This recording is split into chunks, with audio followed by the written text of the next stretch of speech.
It's your favorite travel buddy. I'm back again. Look, man, let's have a heart-to-heart. No one's gonna watch this video anyways. I'm just gonna say what I wanna talk about. Oh, and I'm already recording, I didn't even realize. I left Canada in December of 2025 with this idea that I would conquer the world. I thought that my life was not where I wanted it to be. I felt stuck, frustrated, and unhappy with my situation. I packed up. I got a new job. It's a remote job, and I decided that I would go to Thailand. I came to Thailand, and for the first month, it was heaven. It was the best decision I ever made. I could do what I want. I had the freedom to explore, see this place, see that place, and I was over the moon. And as time went on, the sense of adventure died. Being a tourist, that initial rush of traveling and doing activities eventually faded away, and I started to fall into routine. Then I went to Vietnam. I went to Vietnam for 3 months. Initially, it was supposed to be a visa run, and it became the first apartment that I found. I got a routine. I was building something. I wrote my book. Link in the description.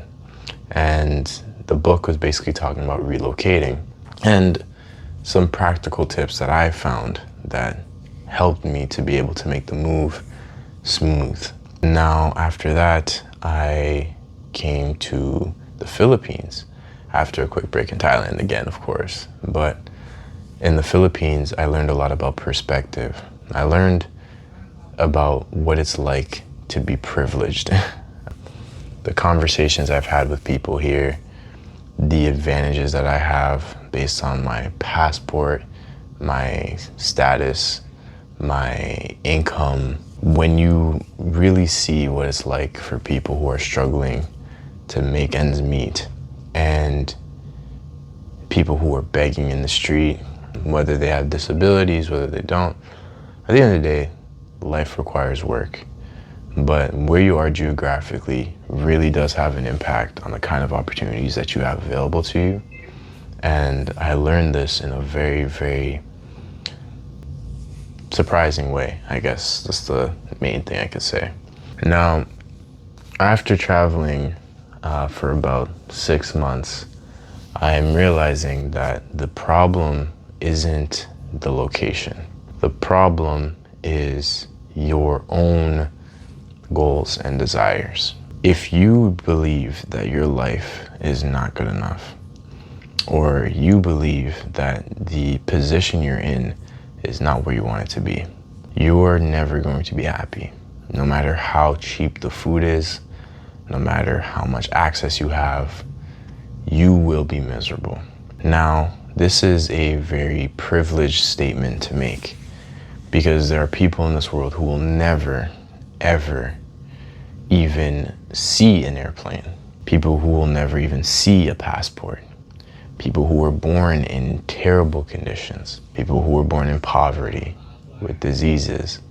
And where I'm sitting, I'm very, very privileged. Now, I want to tell you that if you're planning to drop everything and move abroad, to genuinely consider how lucky you are to be able to think of that.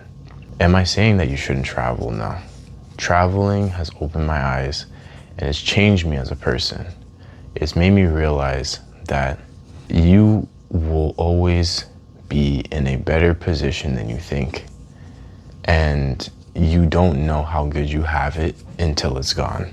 Now, I've tried to go the entrepreneurial route and build up businesses, products. My main bottleneck right now is definitely the marketing. And I'm realizing that it's a tough position to be in when you don't have a sense of familiarity. Unpredictability can be very, very stressful. When you don't know how much you're gonna make month over month, or what expenses are gonna come up or the next location you're going to be in. Let me tell you something. I've been in more hotels in the past 6 months than I think the average person will be in their entire lives. And if there's anything that I've taken away from that, is that moving around and having all of this changes all the time, it's fun for a bit and then it just becomes a hassle. You got to worry about this location that you're unfamiliar with. You have to do this. You have to get your internet sorted out over here. You have to worry about your visa. You have to worry about your onward flight. You have to worry about all these things. And if I were to start over, I would pick a destination and commit to that destination for much longer than I did initially. Another thing too, financial preparedness is very, very important. I'm in a very fortunate position where I was able to have enough runway to make it this long. And I am genuinely considering just going back, just because when you are in a familiar environment with a good routine and predictability, you don't understand how much progress you can make. And the reality is, like, life is not to be taken lightly. You know what I mean? You really have to look at the long-term effect of the decisions that you make. If you don't make the right decisions now, you won't have a good life. You won't have a good life. And I think one decision that is very, very, very important is what you believe in for your own life. What you want your life to look like, and having a clear picture on how you can achieve it. Uncertainty is very chaotic.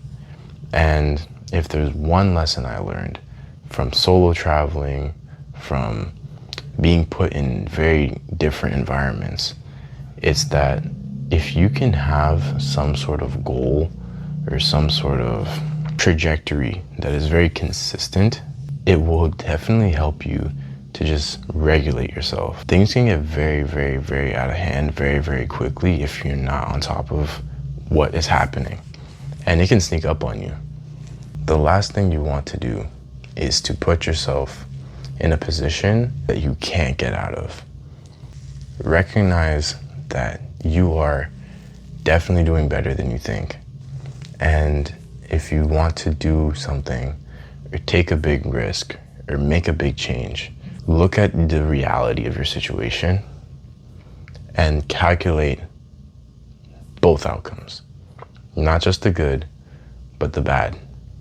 And be okay with knowing that things can go wrong.